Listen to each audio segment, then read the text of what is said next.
Hello and अस्सलाम वालेकुम।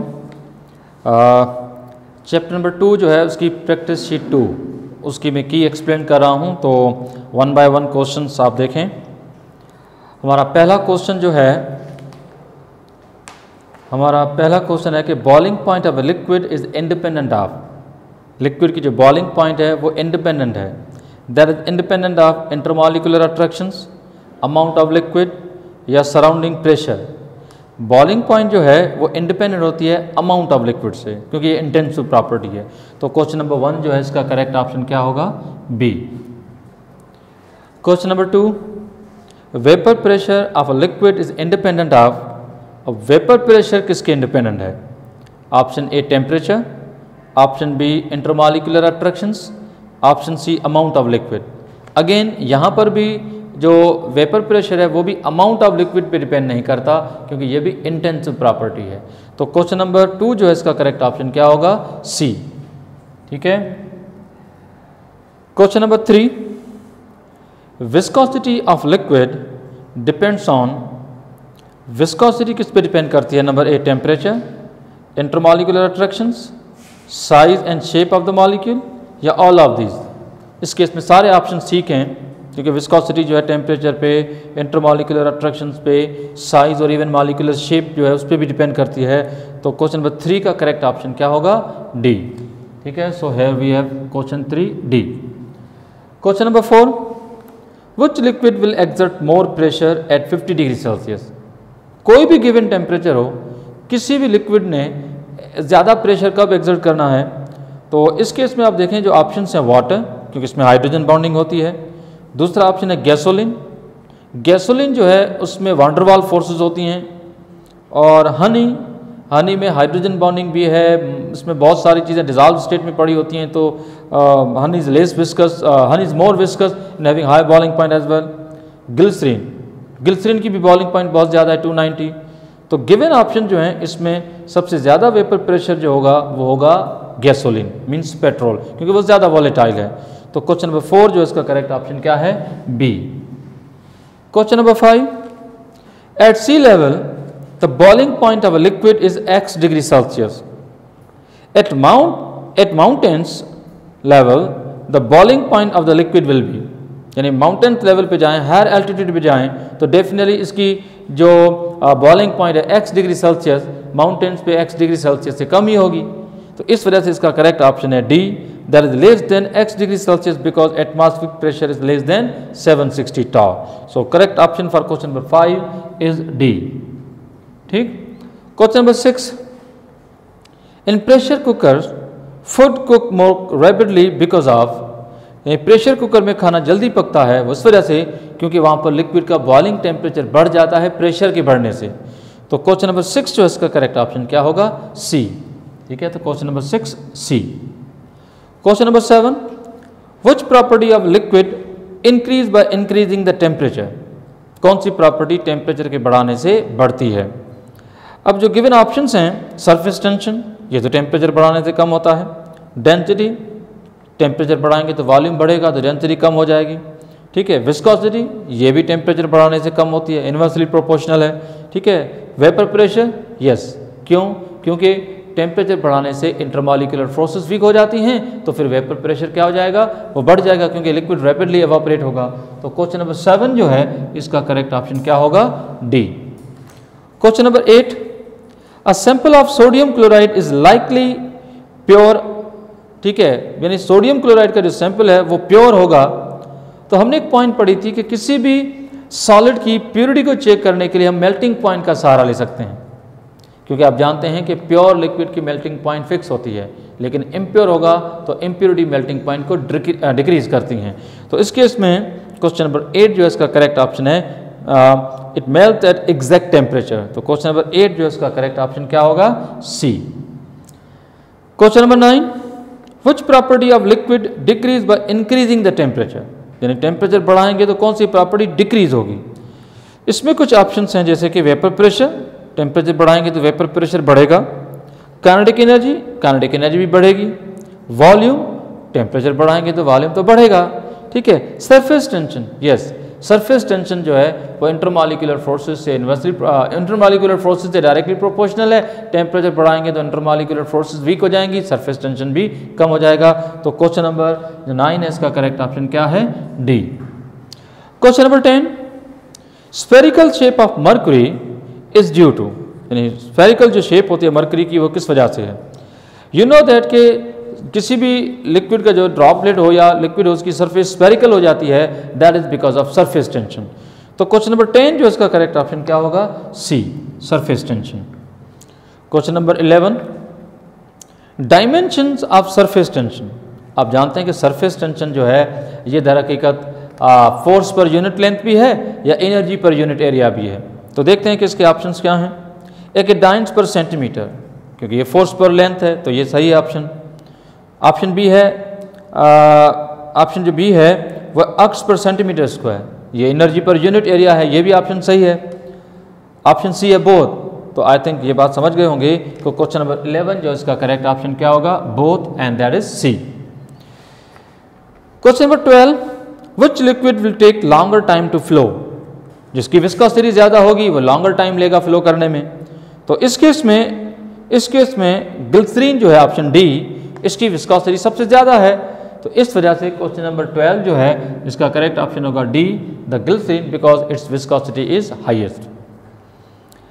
Capillary action, question number 13, capillary action of liquid is due to, capillary action is due to the surface tension. ये सीधा topic है, ठीक है। तो इस केस में जो हमारा करेक्ट ऑप्शन जो होगा वो होगा बी, ठीक है, दैट इज सरफेस टेंशन।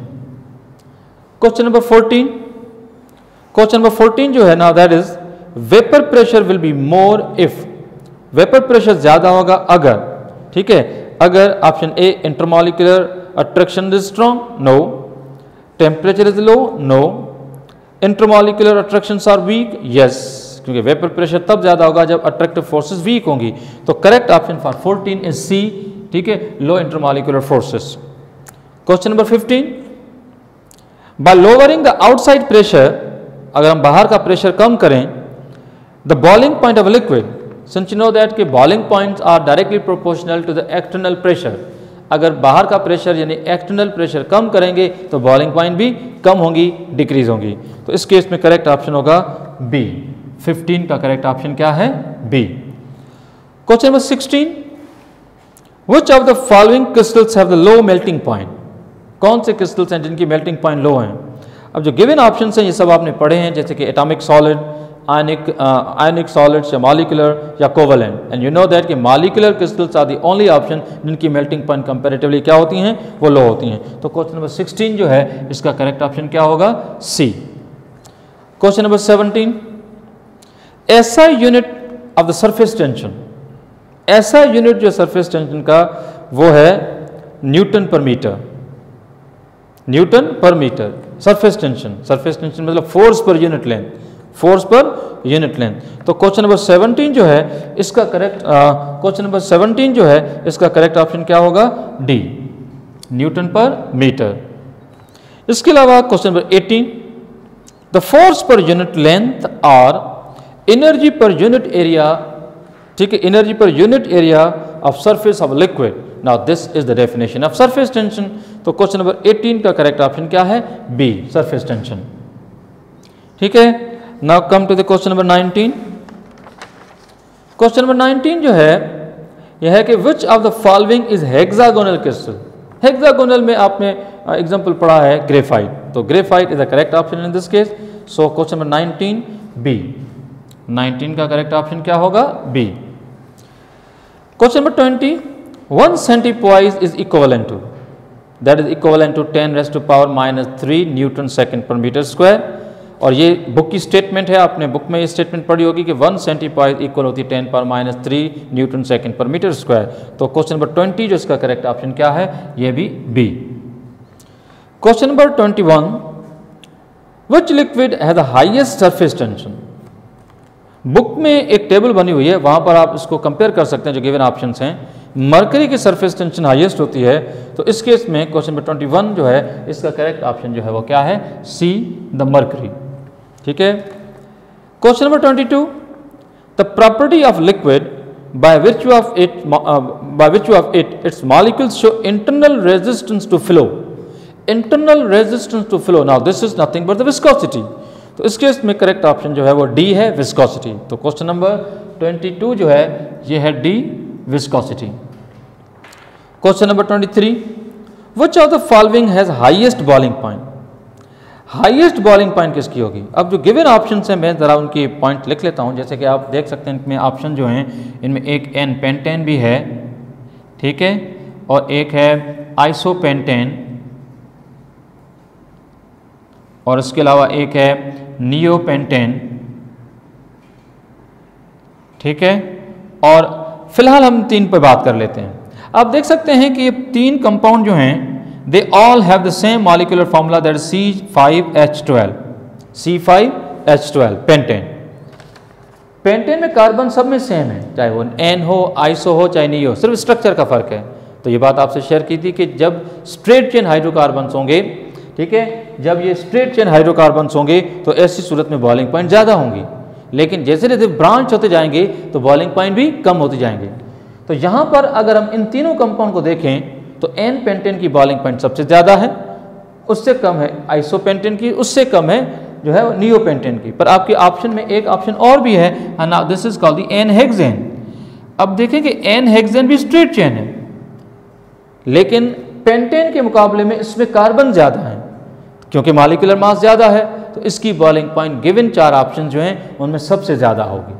तो इस सूरत में करेक्ट ऑप्शन जो होगा क्वेश्चन नंबर 23 के लिए, now that will be D, n hexane, ठीक है। Question number 24, falling drop of a liquid is nearly spherical due to, that is because of surface tension. Question number 24A, ठीक है, ये statement book की statement है, as per line जो book की है। इसके अलावा आप देखेंगे क्वेश्चन है क्वेश्चन नंबर 25 कि which is the correct arrangement of boiling point. Correct जो अरेंजमेंट है बॉइलिंग पॉइंट की वो है option number B. Question number 25 जिसका करेक्ट ऑप्शन क्या है? बी। तो जरा इस पे भी बहस कर लेते हैं कि वाई बी। लिसन, अब आप देखें कि इसमें एक ऑप्शन है एथेनॉल, ठीक है, एक ऑप्शन है मेथेनॉल। मेथेनॉल और एथेनॉल दोनों अल्कोहल हैं। अल्कोहल की बॉइलिंग पॉइंट्स हमेशा ईथर से ज़्यादा होती हैं, अल्कोहल की बॉइलिंग पॉइंट्स हमेशा ईथर से ज़्यादा होती हैं।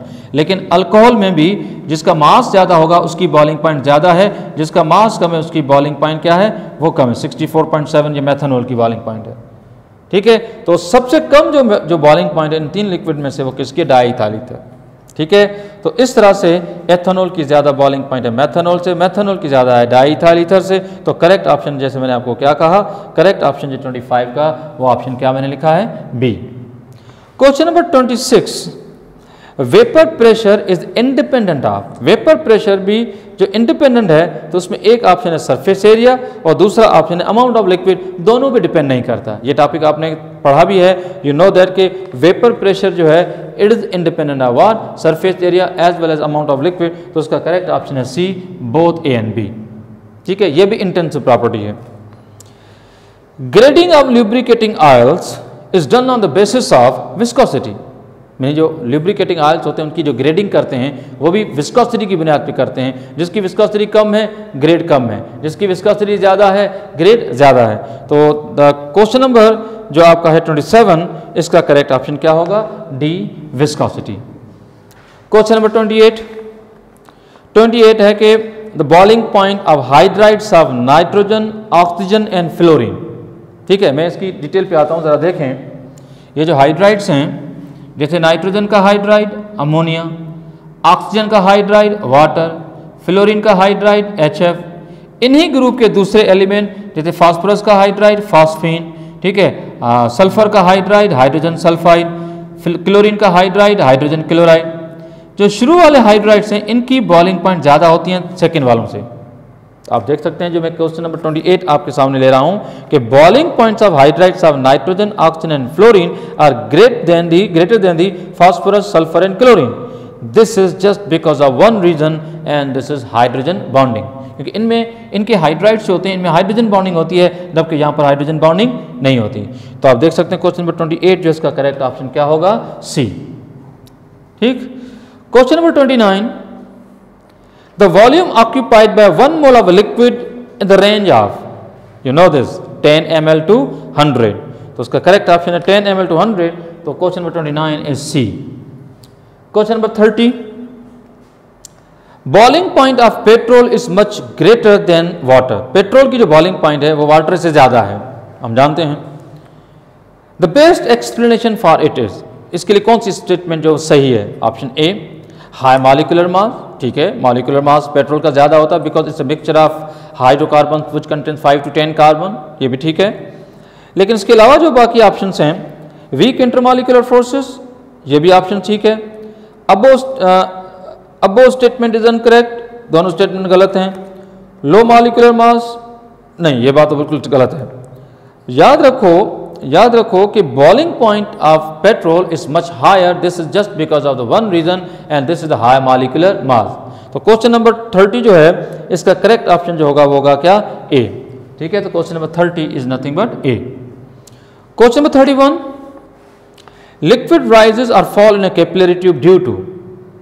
लिक्विड जो राइज होते हैं या फॉल होते हैं, इस प्रोसेस को हम तो कैपिलरी रिएक्शन कहते हैं, लेकिन ये कैपिलरी रिएक्शन होती किस वजह से है? Surface tension.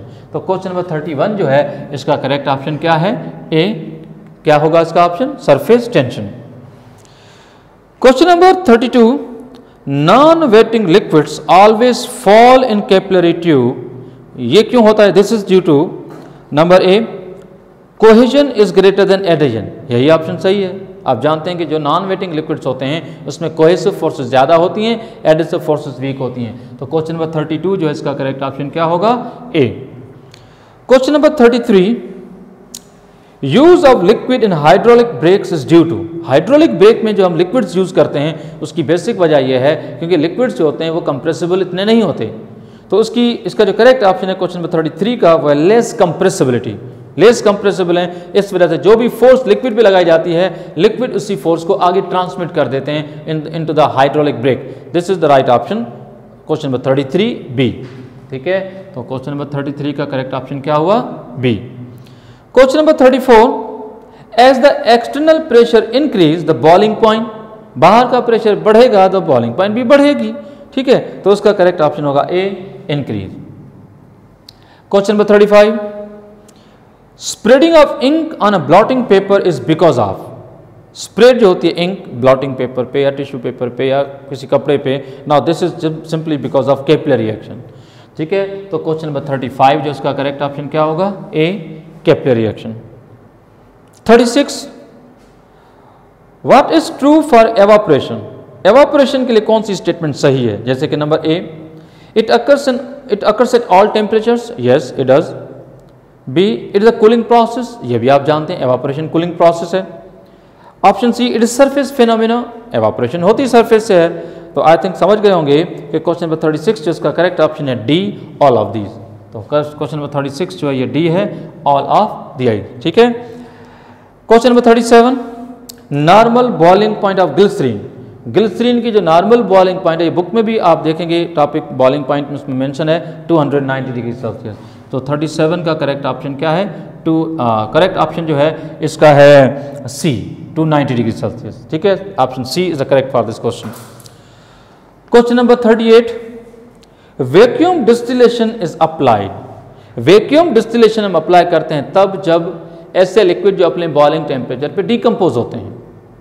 तो इसका करेक्ट ऑप्शन है A, for liquids which decompose at its normal boiling point these liquid can be distilled at reduced pressure or vacuum distillation. तो क्वेश्चन नंबर 38 जो इसका करेक्ट ऑप्शन क्या होगा?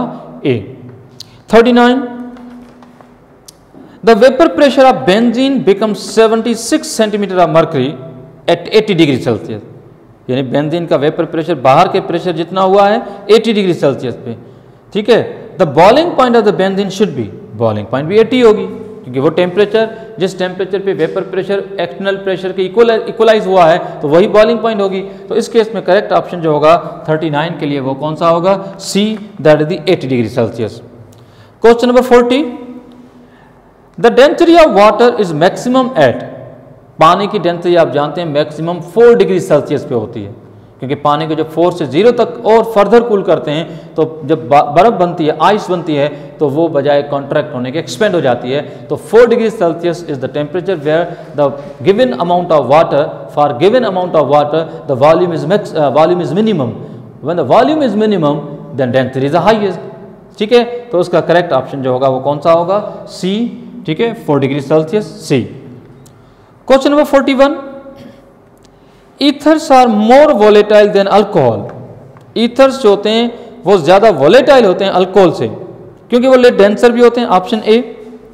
बी में है कि वीक इंटरमॉलिक्यूलर अट्रैक्शन, ये भी सही है। मॉलिक्यूलर स्ट्रक्चर, ये भी सही है। ठीक है, तो उसका करेक्ट ऑप्शन जो है वो है all of these, that is 41 D, all of these. Question number 42, the order of boiling points of hydrogen halide. Hydrogen halide जो उनका ऑर्डर ऑफ बॉइलिंग पॉइंट क्या है? क्वेश्चन नंबर 42 जो इसका करेक्ट ऑप्शन ए है। अब आते हैं कि क्यों है, ध्यान से सुनेंगे। अब देखो HF, HCl, HBr, HI, ठीक है, यानी वैसे तो आप जानते हैं कि HF और HCl को कंपेयर करें तो HF जो है इसमें हाइड्रोजन बॉन्डिंग होती है, इस वजह से HF में इंटरमॉलिक्यूलर अट्रैक्शन बहुत ज़्यादा स्ट्रांग हो जाती हैं, तो HF की जो बॉइलिंग पॉइंट होती है वो HCl के मुकाबले में ज़्यादा होती है, नंबर 1। लेकिन HCl के बाद HBr के बाद HI, पोलरिटी कम होती है, अट्रैक्शन कम होती है। अट्रैक्शन यहाँ पर इतना ज़्यादा रोल प्ले नहीं करती जितना मॉलिक्यूलर मास रोल प्ले करता है। इस वजह से जो करेक्ट ऑप्शन होगा वो ये कि HF जो है इसकी बॉइलिंग पॉइंट ज़्यादा है HCl से, HCl की कम है HBr से, HBr की कम है HI से। अब मैंने एक सीक्वेंस ये लिखी है, जबकि मैंने आपको कहा कि क्वेश्चन नंबर 42 जो इसका करेक्ट ऑप्शन है ए, तो करेक्ट ऑप्शन ए आप देख सकते हैं कि यही ऑप्शन आपका जो गिवन ऑप्शंस हैं, ठीक है, उसमें भी यही ऑप्शंस हैं। ठीक है, तो question number 43, molar heat of vaporisation is highest in liquids with, यानी मोलर हीट ऑफ वेपराइजेशन जो है वो किन लिक्विड्स के लिए हाईएस्ट होती है? भाई मोलर हीट ऑफ वेपराइजेशन यानी वो हीट जो कि वेपराइज करे वो ज़्यादा कब होगी? जब इंटरमॉलिक्यूलर फोर्सेस स्ट्रांगर होंगी, और वो आप जानते हैं कि इंटरमॉलिक्यूलर फोर्सेस जो स्ट्रांगेस्ट होती हैं उनमें करेक्ट ऑप्शन है हाइड्रोजन बॉन्डिंग। तो क्वेश्चन नंबर 43 जो है इसका करेक्ट ऑप्शन क्या होगा? ए। ठीक है, question number 44, food is cook more quickly in pressure cooker because of boiling point of water is increase in pressure cooker, क्योंकि पानी की जो बॉइलिंग पॉइंट होती है वो प्रेशर कुकर में क्या हो जाती है? बढ़ जाती है। तो 44 जो है इसका करेक्ट ऑप्शन है बी। ठीक, अच्छा question number 45, which of the following statement is true? कौन सी स्टेटमेंट सही है? पहली point, boiling point of water is 100 degree Celsius at sea level, सही है, क्योंकि सी लेवल पे पानी की boiling point normal boiling point है जो कि 100 होती है। Glycerine can be distilled below it normal boiling point without decomposition, yes, glycerine को डिकम्पोज करे बगैर जो है हम उसको लोअर बॉइलिंग पॉइंट पे हम अपना बॉयल कर सकते हैं अंडर रिड्यूस प्रेशर, ये भी पॉइंट आपने पढ़ी है। Branch alkanes have lower boiling point as compare to the straight chain hydrocarbon, straight chain alkane, क्योंकि ब्रांच अल्केन जो होते हैं इनकी जो होती है बॉइलिंग पॉइंट वो कम होती है, स्ट्रेट चेन वालों की आप जानते हैं कि ज़्यादा होती है। तो ये सभी ऑप्शन सही आ रहे हैं। तो क्वेश्चन नंबर 45 जो इसका करेक्ट ऑप्शन क्या है? डी। ठीक है, तो 45 is D. Question number 46, due to the presence of intermolecular hydrogen bonding boiling point of a compound simply increase. Boiling point जो होती है कंपाउंड की वो क्या हो जाती है? इंक्रीज हो जाती है, क्योंकि हाइड्रोजन बॉन्ड हमेशा बॉइलिंग पॉइंट को बढ़ाने में हेल्प करता है। तो क्वेश्चन नंबर जो आपका है 46 जो इसका करेक्ट ऑप्शन क्या है? B, increase. ठीक है, तो इसके अलावा हम आते हैं question number 47, which of the following property is intensive property, यानी ऐसी प्रॉपर्टी जो कि अमाउंट पे डिपेंड नहीं करती। अब आप देखें इसके ऑप्शन, बॉइलिंग पॉइंट ये भी सही है, वेपर प्रेशर भी सही है, फ्रीजिंग पॉइंट भी सही है। आई थिंक समझ गए होंगे कि इसका करेक्ट ऑप्शन जो 47 का वो है डी, ऑल ऑफ दीज। ठीक, सबकी सब इंटेंसिव प्रॉपर्टीज हैं। Question number 48, due to surface tension surface area of a liquid tend to reduce या डिक्रीज। तो इसमें करेक्ट ऑप्शन जो आ रहा है वो कौन सा? ए, डिक्रीज। ये आपने ऑलरेडी पढ़ा हुआ है टॉपिक कि सरफेस टेंशन की वजह से सरफेस एरिया जो होता है वो श्रिंक होता है, तो सरफेस एरिया डिक्रीज होता है। Question number 49, the unit of surface tension का यूनिट क्या है? न्यूटन पर मीटर भी है जो कि force per unit length, dyne per centimetre है, ये भी फोर्स पर यूनिट लेंथ, जो कि डाइंग पर सेंटीमीटर, ये सीजीएस सिस्टम है, आपने सुना होगा। अर्ट्स पर सेंटीमीटर स्क्वायर, ये भी सीजीएस सिस्टम है, पर ये है एनर्जी पर यूनिट एरिया, ये भी सरफेस टेंशन है। तो उसका करेक्ट ऑप्शन क्या होगा? D, all of these. Question number 49 is D, all of these. Question number 50, the last question, surface tension of liquid can be broken by, हम surface tension को break कर सकते हैं, ठीक है ना। How can we break that? ठीक है, option A, by dissolving the soap और डिटर्जेंट, सही है। बाय हीटिंग, ये भी ठीक है, क्योंकि हीट बढ़ाएंगे, टेम्परेचर बढ़ाएंगे तो सरफेस टेंशन कम हो जाती है। बोथ ए एंड बी, ये भी सही है, ठीक है। तो क्वेश्चन नंबर 50 जो इसका करेक्ट ऑप्शन क्या होगा? C, both A and B. So that's it for the test. Thank you, अल्लाह हाफिज़।